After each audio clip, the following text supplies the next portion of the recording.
নমস্কাৰ সকলোকে পুনৰবাৰ স্বাগতম জনাইছো। আজি গৈছো গোলাঘাট সতী সাধনী কলাক্ষেত্ৰ অসম চাহ জনজাতি ছাত্ৰ সন্থাৰ বিশেষ অভিনন্দন অনুষ্ঠানলৈ। আৰু এই সতী সাধনীৰ প্ৰতিমূৰ্তি দেখি একদম হিষ্ট্ৰীলৈ মনত পৰিল। বংশৰ ৰজা আছিল নীতিপাল আৰু তেওঁৰ পত্নী আছিল সাধনী। সেই সময়তে আহোমসকলে আক্ৰমণ কৰিছিল। সাধনীৰ লগতে 120 গৰাকী নাৰী বাহিনী এটি দল আছিল।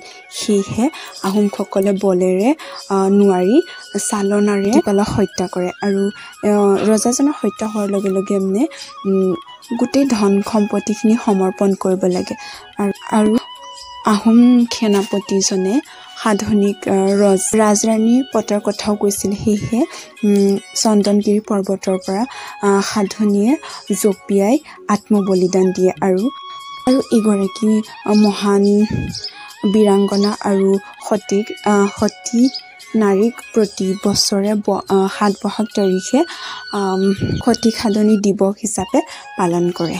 মন্ত্ৰী অতুল বৰা ডাঙৰীয়াও আহিছিলে সমূহ ছাত্ৰ ছাত্ৰীক অভিনন্দন জনাবলৈ।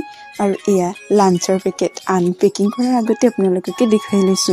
লগতে সমূহ ছাত্ৰ ছাত্ৰীলৈ অভিনন্দন আৰু উজ্জ্বল ভৱিষ্যত কামনা কৰিছো। আৰু এয়া ঘৰৰ প্ৰতি আহোঁতে বৰষুণ পালোৱেই নহয়। গোলাঘাটত ইমান যে বেছি বৰষুণ হয় ক'ব লাগে আৰু। বাৰু আজিলৈ আহিলোঁ, বাই।